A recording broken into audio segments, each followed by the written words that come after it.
I said, doesn't even.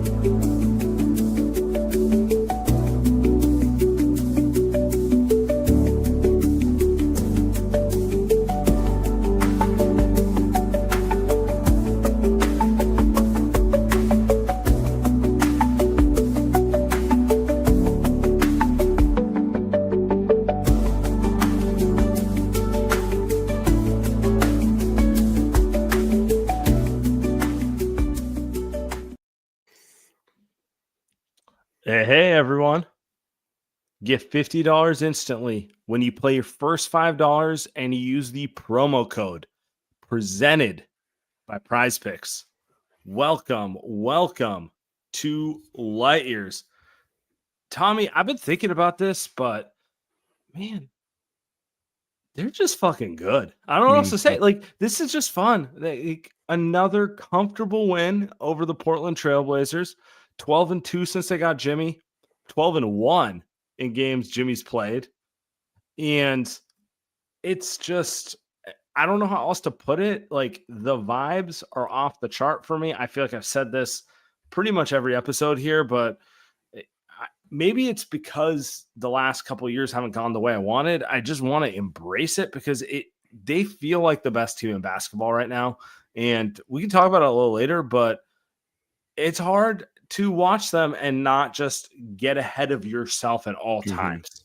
I mean, the only team you can argue that's playing better right now is Cleveland. They've won 14 in a row, but Cleveland's been one of the best teams in the league all year. And that's, the Blazers' record isn't great, but that's a good young team with a lot of talent. They've been playing good basketball. They got a chance to make the play-in now because the Mavs are probably going to slide with all their trades and injury stuff. But yeah, that's just another professional win, man. Just another professional win. Obviously, the Warriors shot the hell out of the ball tonight. I want to say 52% from three. But with the way this team is going right now, and with just like the impact that Jimmy makes on the game, the way that they're defending for the most part, Portland got loose in the second half there a little bit, made a ton of shots. It's just going to happen some nights. But did you ever feel like they were a threat to take over the game? Because I agree with you. They were competitive. They fought. And if it was the pre-trade deadline Warriors, I'd have been scared. But even with all that, and I like a lot of their young players, to be honest with you, I never truly got worried that they were going to flip the game, which is really a mindset shift for me since the trade. Yeah, no, I couldn't agree more. And yeah, I mean, Warriors shot 52% from three tonight, like I said, and this is only the fourth game since Jimmy's joined the team where they've shot 39% or better from three. The average margin of victory in those games is 15.5 points. They're winning those games by 15.5 points. It's the Bulls win, the Milwaukee win, I believe, the Orlando win, and then tonight. So yeah, it feels like if they shoot the ball well at this point, they're basically not going to lose because the defense is so good. And because of the quality of looks they're like consistently generating, like at the rim as well. Like it feels like they get a good shot down the floor almost every single time. Now it's just a matter of whether they make or miss them. Yeah. I mean, it was professional win is a boring way, but it's also probably the correct way to put it. Like, to me, the GP2 revenge game, the Toradol game, like, how dare you inject me? That's that sort of thing. He looks rejuvenated since the trade. I will say the biggest surprise for me is because I kind of wrote GP2 off. I kind of was like, he's going to be a beloved Warrior no matter what, but I kind of thought his years of being that guy were done. And it's been a little bit of a throwback year for him. Tonight was the GP2 night, but it goes beyond him. Moses Moody, excellent across the board. Quentin Post, yeah, Buddy, 7 assists, dude, 35 assists. I know Steve's happy about that, but the Warriors are cooking when a guy like Buddy Hield, who's not known for his passing, and honestly, it's for the better. Like, if he's cooking with 7-8 assists in general, like it's just. They are firing on all cylinders, and I don't even know a better way to put it than just like the vibe. Like, everyone's kind of locked in and they understand their roles and they know how to play off each other. And the lazy way to say it is the vibes are great, but that's what it is. Yeah, and I think GP and Buddy, they're kind of like a microcosm of what's happening with this team, right? Like, bringing Jimmy in has taken their ball movement back to like prime Warriors years. Like, the ball is just popping around, and GP2 is just much better in that environment. You know what I mean? Like, I thought when we traded for Jimmy, I was like, Kuminga is going to come back. I thought GP might be entirely out of the rotation, but he has been every bit as good as he was in 2022. over the last Right. couple weeks. Like, he's been unbelievable. It's like, God, I don't know if we can take this guy out of our rotation. He's just playing spectacular. Obviously, he's not going to hit 4 threes most nights. I think that might be a career high or tied for a career high, but career high in points, just activity everywhere. You just feel his imprint all over the game. But he's just much better in an environment where the ball is popping and it's moving, because he needs, like, he's making these cuts that are smart, timely cuts, but there's little windows to get him the ball. But now it feels like the ball is moving so much that everybody's looking for those plays, and GP is just the biggest beneficiary of that. And it crazy because, like, when they got Jimmy, I was like, okay, it's going to help them, but it's going to make lineup combinations really tough because he's not a shooter, right?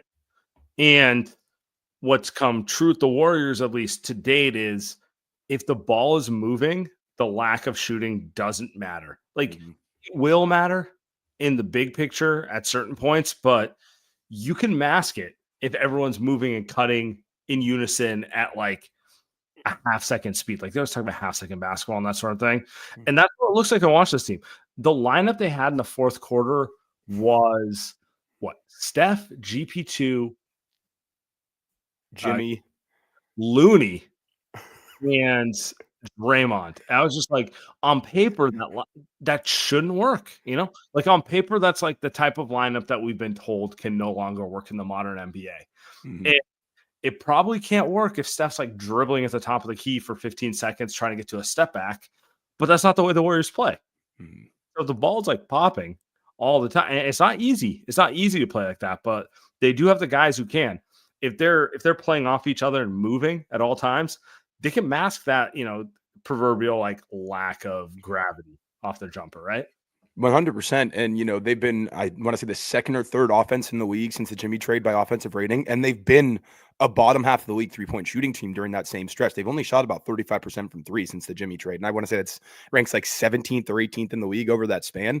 So what you're saying is, I mean, it's right on point, because they're still generating great offense. They scored 130 points tonight against a Blazers team that's, I want to say, been a top 5 defense for like the past month. They have some really good defensive pieces. Obviously, Klingen's a great rim protector. Kamara's a really like exciting young elite wing defender, and like they just have guys. Denny's a great defender. Like, they have guys all up and they have guys all up and down the roster that really guard. But nothing felt hard tonight for the Warriors. Just like, and obviously it helps when you shoot 50% from three, but none of it felt difficult. None of it felt stressful. I mean, the Pistons game did a little bit. It was nice to see the offense bounce back, because it felt like they did struggle to generate good looks against the Pistons. But yeah, they just, like I said when we started tonight, they are generating a quality shot almost every single time down the floor. And eventually, like, the variance is just going to be in your favor if you do that often enough. I mean, it's just, I'm in some ways like, I'm waiting to see where that bump of the road comes for this team, because it's not readily obvious where it comes. Like, just watching them play, like, I don't really see where it comes, other than guys getting worn down. And maybe the lack of size wearing them down, because when they're physically right and they're playing their ball, there's a damn good team. Like, it really is. Like, I don't really have any complaints. Like, yes, I'd like more shooting. Yes, I'd like more size. But the way they move the ball, the way they play off each other, and just, it really does feel like a decade ago, like, just in terms of the feel of the way they play basketball, where it doesn't matter who the opponent is. They'll move the ball. They'll eventually find the shot they want. And over the course of a 48-minute game, you're going to be like, they're generating better looks than the other team. And they know how to defend as a unit. And if it doesn't happen, it's just one of those nights. But like, the math, it's going to work out for you that way. That's how it feels watching this team since they've had Jimmy. Again, 14 games. Not like, it's not 4 seasons or anything like that, but it's just like, I'm watching this and it's just not readily obvious to me where the issue comes beyond size and eventually them getting physically worn down. Yeah, absolutely. And like you said, 12-1 now with Jimmy in the lineup, 12-2 overall since the trade. There's an interesting stretch in the middle, or I think towards the tail end of this homestand. It's I'm not sure what the exact order is, but it's Knicks, Bucks, and Nuggets. And that'll be a good test. I'm really interested to see how they come out of that 3-game stretch. They don't really play any like quote unquote bad opponents during this homestand, but those are obviously 3 good to very good to contender level teams. So that, I think that's kind of what I'm looking at, is like, okay, do they come out of that stretch 2-1? Can they win all 3? Or is it like, you go 1-2? And I think that'll tell us a little bit more about the team, but the sample is growing, obviously. Like, it's, you can usually kind of judge a team off of like 20 to 25 games, like Yeah. the saying is first 20 games of the year is going to kind of tell you who a team is. But we're kind of getting towards that 20 game sample now with Jimmy. And it's almost looking better and better every night. Things are looking easier and they're looking more cohesive. I mean, I want to ask the chat, but it's like, point to me where the issue is beyond size and wear down effect. Like, obviously, I'm not ignorant to the fact that they have an older core, and like over the course of time, that's going to get worn down. But they're kind of in a sprint to the playoffs. Like, I don't know how this team looks next year if it's these guys, but I don't need to worry about that right now. Right now, Jimmy's fresh. Thank you, Pat Riley, for suspending him half the year. Like Steph looks fresh. Draymond looks fresh. They look very prime to make a run in the playoffs, where at least right now I'm not like, oh, they're just gonna run out of gas. That's not like my number one concern with them right now. No, but I mean, obviously staying in the top 6 is very important. And it feels like nobody in the Warriors part of the standings is losing anymore. Like the Clippers beat the Kings the other night. But no one in the top 10 in the West. I don't even know how it's possible. Like they play each other every night and they all win. yeah, it's nuts. I mean, it feels like Minnesota hasn't lost in a couple weeks. Like they're playing really good basketball. And, the Warriors have won 12 of 14 games, and they really haven't created much distance between them and the play. And obviously they started after the deadline, not even still being in the play. And so like they moved up the standings a little bit, but you would like to have a little bit bigger of a gap than just one loss on the Wolves right now. And it is nice because they do have the tiebreaker against the Wolves. So essentially they kind of have a 2-game lead in a way right now over the Wolves. But, I'm looking for Houston to lose and they keep winning. Looking for the Grizzlies to lose, they keep winning, So it's tough. I'd like to climb up in the standings a little bit more, but just in terms of that wear down effect, that's why it is so important to stay in the top 6. Getting that week off would be so important, especially for an older group. And it gives them time to prep. And like this group with time to prep for a playoff series, there's probably not any better in the last 20 years of the NBA. No, you're right. Like, LeBron obviously went down on Saturday and the Lakers lost tonight. And there's this assumption that that'll matter. Or like Jaren Jackson Jr. Was that a week ago where he had the ankle, and these things add up. But I'm looking at the West in general and I'm like, oh, it's tough to see. It just feels like every team in the West wins 2 out of every 3. That's like really what it comes down to at this point, right? Like even Minnesota, who I would say has been disappointing compared to what they were last year, they're still kind of winning 2 out of every 3. They're not like really falling apart. So it is kind of one of those things where I'm not trying to go full standings watch right now, but I'm looking at this. I'm like, there might be 8 teams who win 50 games in the West, and it's one of those things where the last week of the season we're looking at this, and that's really where it gets down to. I don't think anyone between, let's call it 3 and 8 is going to get that comfortable separation where they can, kind of dick around the last 8 games of the season where you're like, all right, I'm the 4 seed. I can't get up to 3, but I can't fall to 5. Like it's just not going to be like that. This is going down to the wire the entire way. Yeah. And it feels like, I would say right around 48 wins is probably what you're going to need at the very least to get that 6 seed. And that would be going 11 and 6 to close the season at this point. And, played the Clippers the last game of the season. They play Houston late in the year. I want to say maybe the last, within the last 5 or 6 games, like they still have some matchups against some of these teams that they're going to need to beat. So yeah, it's going to be exciting, but it is going to be some nervous basketball as well. But yeah, I just think staying in that top 6 is so important just for a group that is as old as they are at their core. Yeah. Let's talk some prize picks here for a second. Probably that time. Who'd you play tonight, by the way? I had Tomani Kamara. I honestly love Kamara. Oh, dude, he's awesome. He's awesome. He'd be such a good Warrior. Him or Denny. No, I did take Steph's more on threes because I just felt like he was going to be gunning a little bit for 4,000. He was definitely doing that late. I think he's too short right now of 4,000 threes, which just doesn't even sound real, by the way. Like that just sounds insane. But I went more on Steph's threes. I actually took the more on Jimmy's points, rebounds, assists, and he didn't score a ton, but he ended up with a triple double. So I want to say that number was like 28 or 29. And he hit that easy. And then I went less than on one of the Blazers guys. I can't remember who. I think it was less than on Shaedon Sharp points. So I made out pretty nice at that. I'm excited about it. But all right, Light Years podcast is brought to you by Prize Picks. Run your game all season long on Prize Picks. Prize Picks is the best place to get real money sports action. With over 10 million members and billions of dollars in award winnings, Prize Picks has made daily fantasy sports accessible to all. You just pick more or less on at least 2 players for a shot to win up to 1,000 times your cash. Prize Picks puts their members first, so all withdrawals are fast, safe, and secure. When my picks hit, I get my money in as quick as 15 minutes. Prize Picks also offers weekly promotions that can lead to big payouts like Taco Tuesday. Each Tuesday, Prize Picks discounts select player projections up to 25% to provide even more value for your lineups. So download the app today and use code LIGHTYEARS to get $50 instantly after you play your first $5 lineup. That's $50 instantly when you play your first $5. Prize Picks, run your game.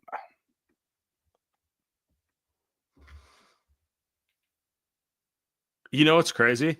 I feel like the league is overly gassing up the Warriors right now, which makes me want to zag. Like by nature, I'm like, I don't need that. I don't need John Schumann on my side. I don't need, Tim Bontemps talking up the Warriors. No disrespect, my guys.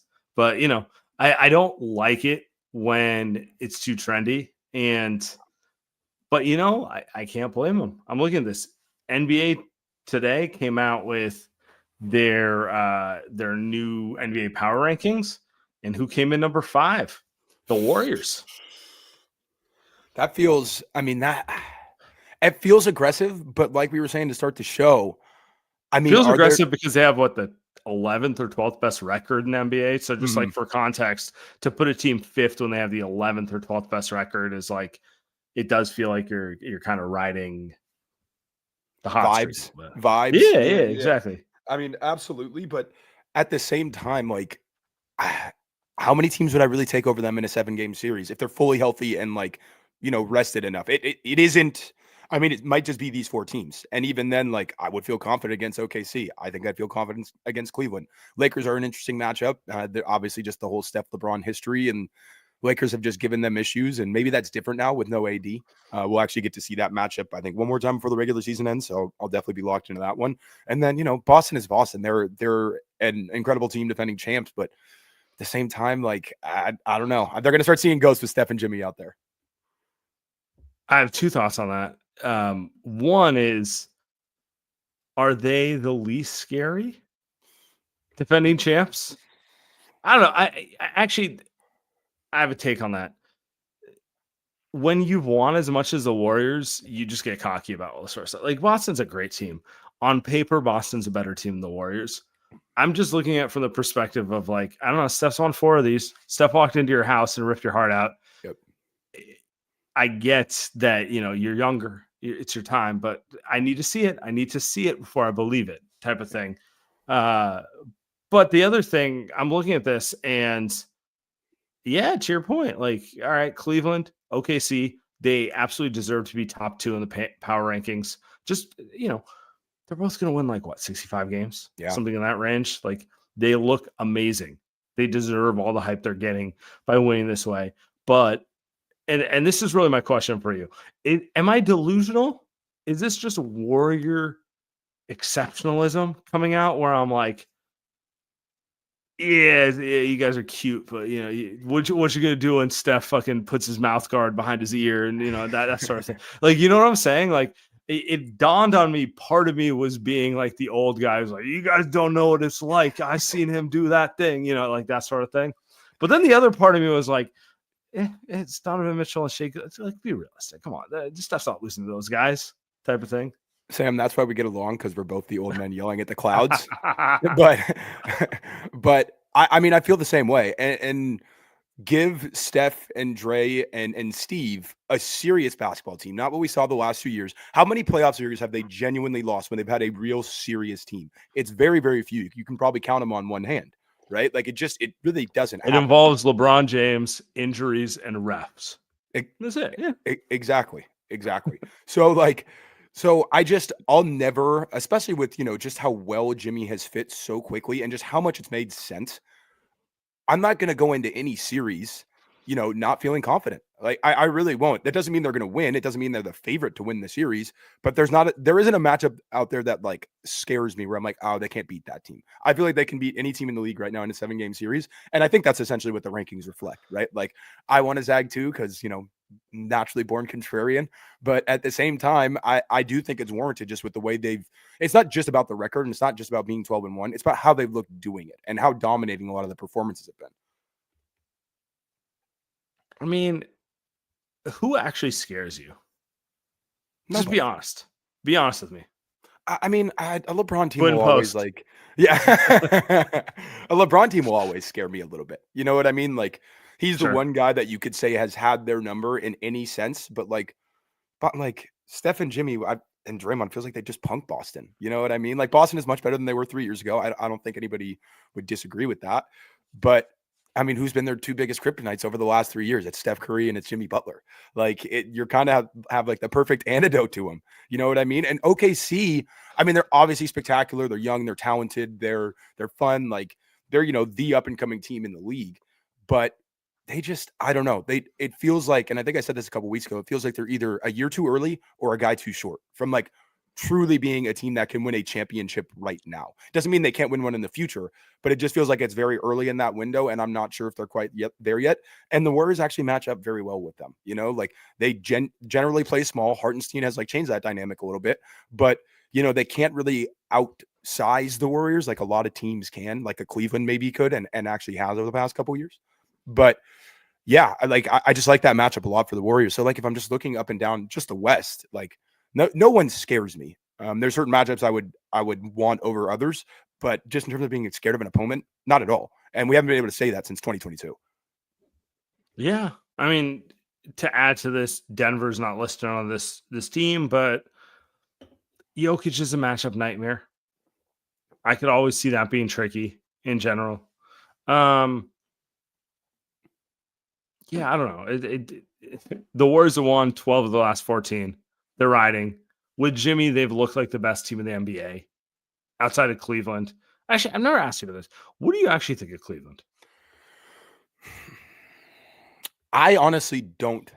I don't have a great feel for it. Like, I look at them and I'm like, they're obviously a very good basketball team. They're deep. I enjoy watching them, but my ultimate question would be, can Garland stay on the floor in a playoff series just because he's so small? And he's just going to get targeted relentlessly over the course of 7 games against a good, smart team. And then, look, Donovan Mitchell has had some outstanding playoff moments, like as many, like kind of goes under talked about, as many as like anybody besides a true superstar over the past 5, 6, 7 years. But I also don't know if he's good enough to be the best player on a championship team. And that still seems to matter. Like, you still do need that top 5, top 10 at worst level guy. And he's one of the better players in the league, but I don't know if he's that. Maybe he proved me wrong in the playoffs, but it's one of those things where like I'm not going to see it till I believe it. Like, I'm going to need the proof of concept before I believe they can be champs. Yeah, I mean, it'd be corny. I mostly agree with you. I think they're getting gassed up a little too much right now, and they deserve it. They do deserve it because they're going to win 65 plus games. You win that many games, you're that locked in. You deserve people to talk about you as a serious contender because you are a serious contender. Also, our guy Kenny Atkinson coaching them. Doing a fantastic job. I don't know though. I'm yeah, like I said, punch drunk on Warrior Kool-Aid right now. That's like the reality is that's where I'm at, where I'm just like, oh, they're cute. They're blah, blah, blah. Darius Garland's gonna get played off the floor. Fuck off.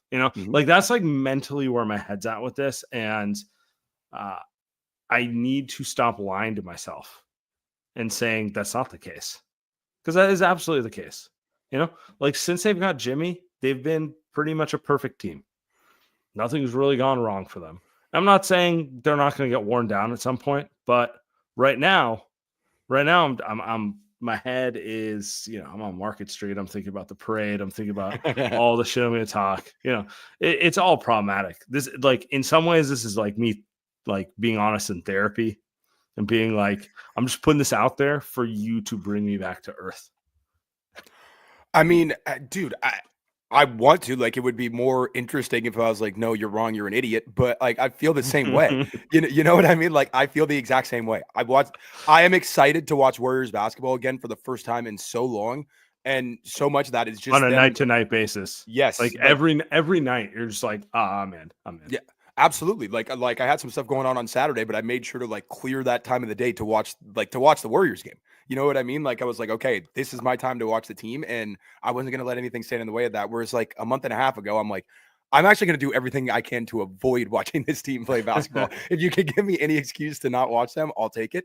But yeah, it feels like the dynasty teams, just the way that they're playing, the way that they look, how confident they look. You know, they went down 10-2 to start that game tonight, and I had no concern. Whereas back in January or December, it's like they go down 10-2, and you're just worried about the team mentally spiraling. Cigarette. Yeah.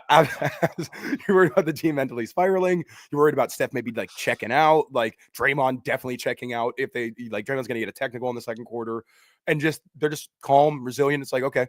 And they immediately got back into the game. And some of that is just, they're a more talented team now with Jimmy, but a lot of it is just vibes based and energy based. And they just feel like such a confident, decisive group.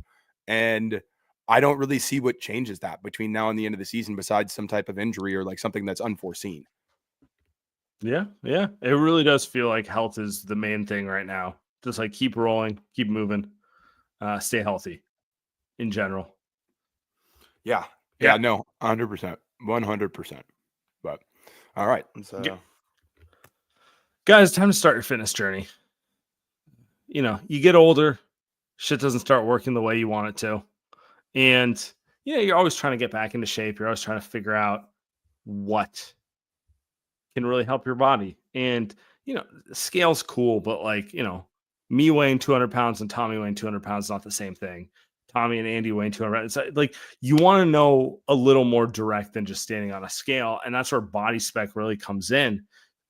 Get DEXA scan. DEXA scan is a highly accurate method of measuring your body's composition. So the most famous part of that is the body fat percentage. Like it's NFL free agency. We're all watching. You want to know like who's 240 pounds, 6% body fat. Like now find out that you're 180, 18%. You're not an athlete. So find that out immediately. But also, visceral body fat, the stuff around your organs, and all the things that matter in your body's composition. A DEXA scan will tell you every one of those things, and it'll really start your fitness journey, which is what matters. And what gets really cool about body spec here is, bro, it's the price of a copay. Use the code LIGHTYEARS45. They got mobile vans. They'll drive out to you 15 minutes, scan you, tell you your results.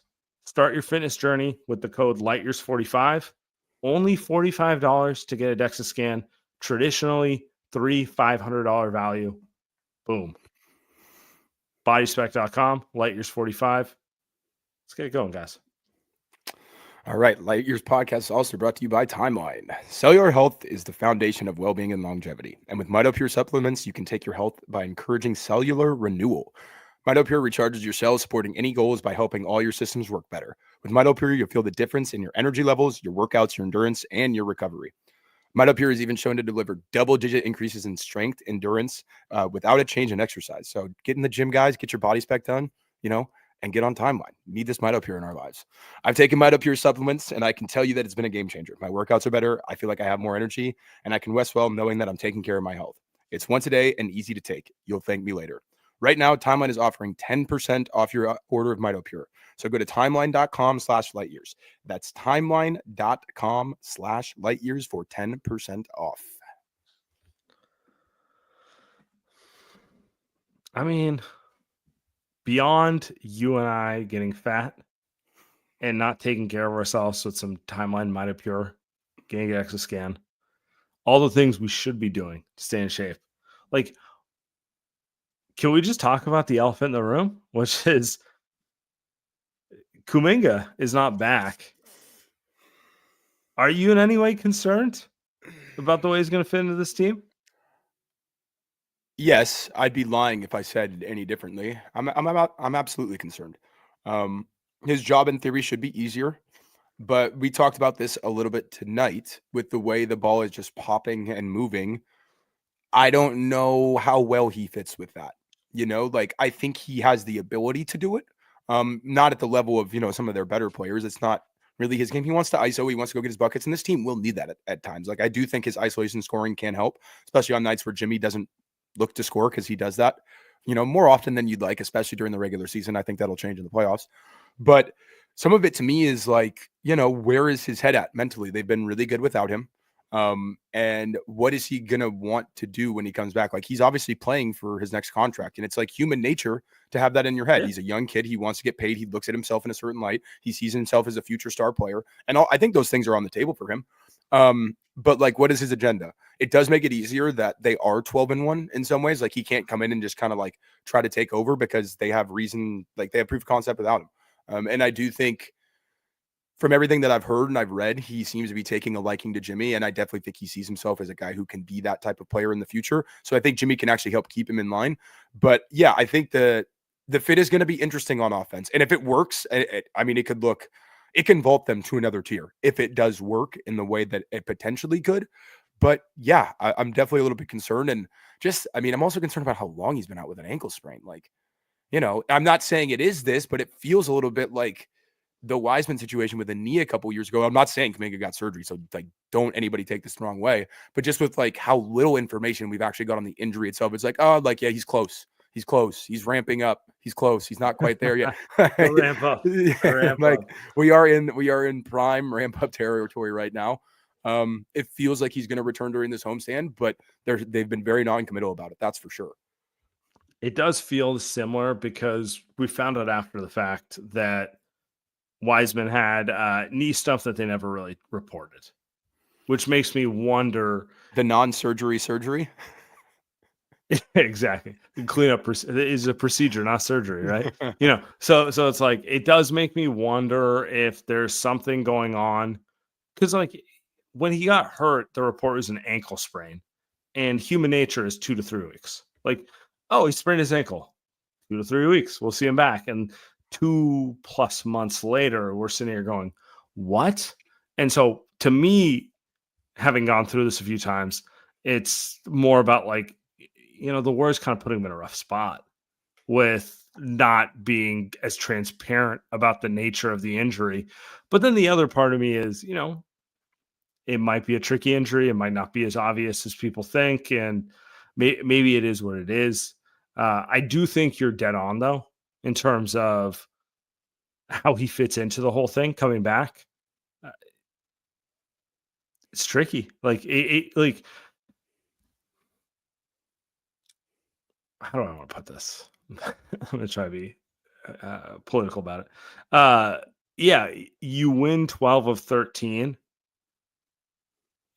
You need to, the onus is on you to fit in. The onus is not on the Warriors to fit you in. And I wonder if that plays into it too. And I don't know if that's the case. And I don't really feel that strongly that that's the case. But it's kind of turned into a thing because the expectation was he was going to be back 2 to 3 weeks ago. And the expectation was they were going to be a little more average at the time. So he'd have a little more runway to figure it out. Now he's coming into a team that's rolling, playing excellent basketball. And he kind of like, it's kind of a situation where I don't know if he can help you as much as he's going to set himself up to be a fall guy.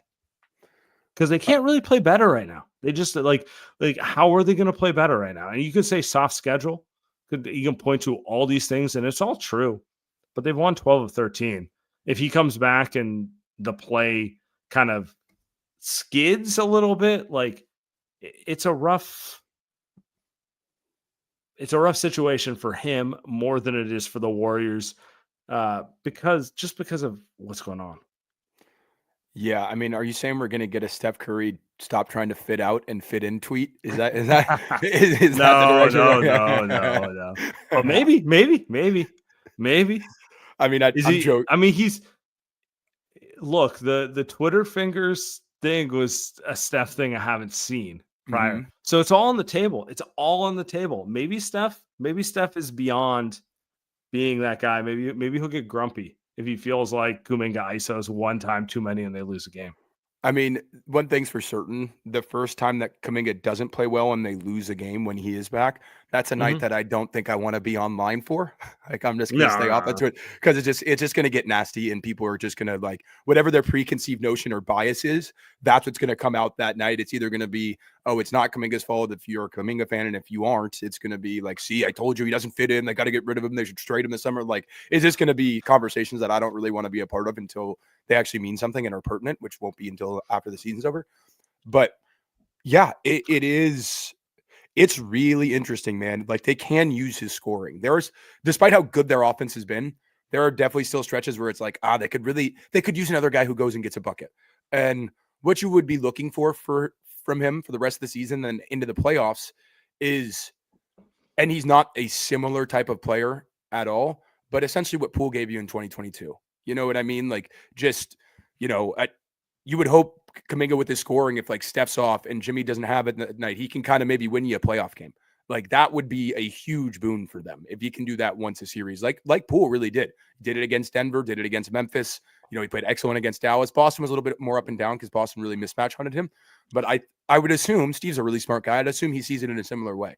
If you know Kuminga's going good, then I think they'll ride the hot hand in the playoffs. But if he's not, Steve has other options now, and the most interesting thing is how does Kuminga react to that? You know what I mean? Does he react okay if he only plays 15 to 20 minutes in an important game? Or does that hurt his ego? Does he check out? You know, are they able to keep him in line in those situations? It's a really, really interesting situation. I honestly have no feel for how it's going to play out at this point. Yeah, I mean, there's two things he can do to really help this team. Because I'm with you. Like, he should help this team in general. One is easy offense. Mm-hmm. Jimmy has provided a spark plug to this team, being a guy who can get to the rim, gets a free throw line. He also, if you watch him, like he doesn't want to do it every night. He really doesn't want to do it every night. I don't even think his body will allow him to do it every night because he's older, right? Like he's smart. He can help you every night, but some nights are going to be, 8, 8, and 8, right? Like triple single, like our guy Draymond, right? Some of those nights, and that's really where someone like Kuminga can help you because he's young, he's athletic, he has a motor. Like he can always put pressure on the rim, and he can always be the beneficiary of good ball movement, just being the downhill guy. So that's one way. The other way is, I mean, they're playing excellent defense, but they still feel small and they still feel unathletic at times. If he just locks in defensively, they're going to play small. They're going to play more of a switching scheme. There's opportunity for him because his defensive ceiling is higher than Moses Moody's. It's higher than Pods. It's higher than most of the guys that are playing, which is to say, like, there's a lot of opportunity for him to assert himself on those ends. And so my real question is, like, does he lock into those two things instead of trying to do too much, right? Like, lock in defensively and just play off of guys offensively. If those two things happen, Steve will play him 35 minutes a game. He can be huge. He's also going to get $200 million out of this team or 150 or something obscene like that. Or is it going to turn a situation where he wants to do more than that? And then it's the fluctuation. It's the ebb and flow we've seen. I'm curious. Like I'm ready. I'm ready for his reinsertion. I'm ready to go through it. Honestly, the other part of it is I'm ready to go through the inevitable, like push and pull rough patch, because I'd rather it happen, right now, mid-March than mid-April or mid-June or whatever you want to call it, mid-June. On the Jimmy point, really quick, he plays an incredibly taxing style. It's as physical as anybody in the league. He takes 4 to 5 hard falls a night. Like it's just like sometimes he goes careening into a guy at the rim. It's like, oh man, that's gonna hurt tomorrow. I think that multiple times a game with him, and I think he'll be more willing to do that every single game in the playoffs. But it's just not realistic for a 35-year-old in the regular season, unless you just want him to be absolutely dead by the playoffs. But I do think in terms of Kuminga, some of the best he's ever looked defensively now was his rookie year when he had multiple guys like Draymond and Otto and Andre on the back line, smart, incredibly high basketball IQ players who directed him, got him in the right spots, has made his job very simple. In theory, you have the same thing now with Draymond and Jimmy. We've seen that. I also think an interesting wrinkle for the Kuminga stuff is when he got injured, Quentin Post was not a part of the rotation. And part of what we've talked about all year is the need for a stretch big next to Kuminga to free up the paint for him. They have that now. So I'm interested to see how those two mesh together, and I'm also interested to see him play with Guy a little bit. Like they have guys that can put him in the right spots. It's about his willingness to take a more pared down role than he had before. He will have the ball in his hands less. I don't think there's any question about that. Is he willing to just be a cutter? Obviously he's going to have some ISO possessions, just not going to be as many. Be a cutter, be a slasher, attack closeouts, obviously shoot open threes, and then just play as hard as possible as a point of attack defender. And Moses and Pods have done a spectacular job of that. So he just kind of needs to follow their lead and take what they're doing. I do feel confident about it as we talk about it more, but it's still undetermined in my mind. Like I don't know which direction it's going to go. Inevitably, I'm going to get killed in the comments, but it's like the whole they're riding so high and everything feels so comfortable. Like I'm just ready. I'm ready for it. I'm ready because like inevitably there's going to be a couple challenges, and that's fine. Like I'm not particularly concerned if he comes back and oh my god, he looks like he hasn't played basketball in 2 months. Shocker, he hasn't. Like none of that stuff like really bothers me. I'm just ready to get to it so we can move beyond it. Because they got me delusional right now. They got me in like my own little world, and as much as the DeRozan, Zach LaVine Kings are feisty, like I'm just ready for the next thing, because I really do think this team is capable of a serious playoff run, and I'm ready to move beyond and figure that all out. And this is, I don't want to say the last challenge, but like it's a major thing that we need to get beyond to figure out who they are to get like really excited for the playoff run.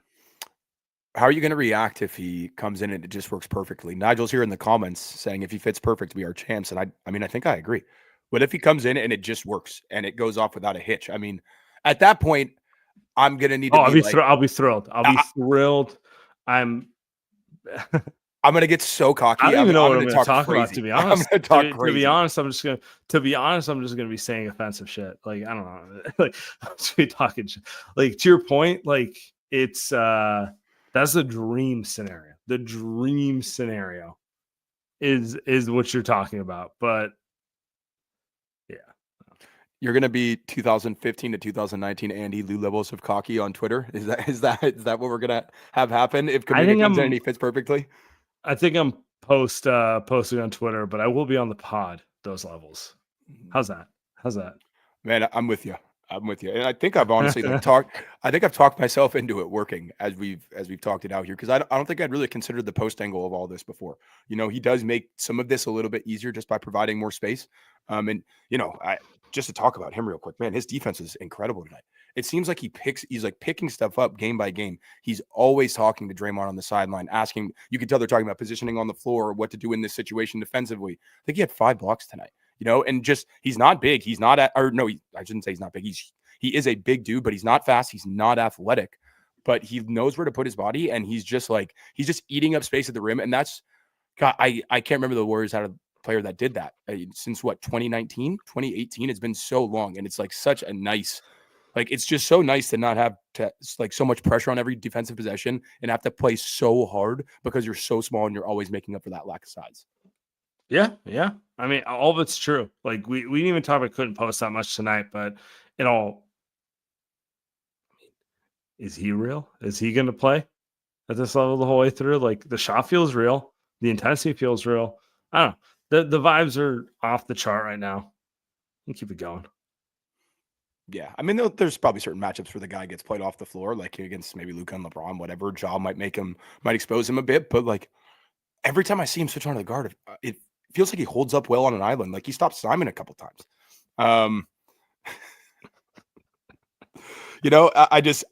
I continue, my confidence in him just continues to grow. And yeah, like I said, he just seems like such a quick and willing learner, and he's competitive as shit. Like that is so obvious. And that's not what I expected when they drafted the guy. That's for sure. But what a win for Mike D. Everything's coming up Mikey D right now. The unsung hero of the second chapter of the dynasty. Calling it right now. Yeah, it's a good time. All right, guys. Appreciate you all. We'll be back. Thanks, everybody.